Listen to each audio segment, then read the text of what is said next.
The article I chose was Effects of Animal-Assisted Therapy on Dental Anxiety, Behavior, and Perceptions in Young Pediatric Patients, a blinded randomized controlled trial by the Jacobs Lab at UNC School of Dentistry. The research question was whether or not therapy dogs reduce stress in pediatric dental patients. My presentation is created specifically for parents of young children who struggle with dental anxiety. This is a really important audience because parents are the ones who prepare their children for dental visits, comfort them when they're scared, and help shape their overall experience with oral health. Many parents know how stressful dental appointments can be for kids, especially when the child already feels nervous or has had a difficult experience in the past. I chose parents as my audience because they are the group that can benefit most from the information in this study. The research looks at how therapy dogs can help lower anxiety in children during dental appointments. Since parents want safe, effective, and gentle ways to help their children feel calmer, understanding this method can really make a difference.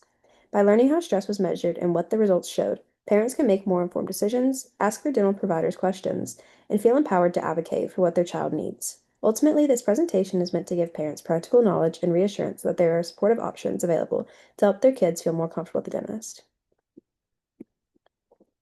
One of the key techniques used in this study was measuring cortisol in saliva. To understand why this matters, it helps to know a little bit about what cortisol is. Cortisol is often called the body's stress hormone. It's released naturally when we feel scared, overwhelmed, or anxious. So in this context, cortisol works almost like a built-in stress meter. When cortisol levels are high, it usually means the child is feeling stressed or upset. When cortisol levels are low, it means the child is calm and relaxed. What makes cortisol especially useful is that it changes quickly in response to stress, so it gives a real-time picture of how the child is feeling during the appointment. The best part is that cortisol can be measured easily through saliva. That means no needles, no blood tests, and nothing scary, just a simple, kid-friendly way to get important information. For parents, this method is helpful to understand because it shows that the study didn't rely on observations or opinions. Instead, the researchers used a biological tool that gives objective information about the child's stress level. To measure the children's stress levels accurately, the research collected saliva samples at two different times, once before the dental visit and once after the dental visit. The collection process was very simple. Each child spit into a small tube, like the one on the right, almost like blowing bubbles and rinsing their mouth. Because it's so easy and painless, it's perfect for young patients who might already be feeling nervous. After collecting the saliva, the researchers analyzed it to see how much cortisol was present. By comparing the before and after levels, they could see whether the child became more stressed, stayed the same, or became calmer during the appointment. This is important because behaviors alone can sometimes be misleading. A child might look calm on the outside but still feel extremely anxious inside. The saliva test helps reveal what's really going on. This method allowed the researchers to get a clear, objective picture of each child's internal stress level.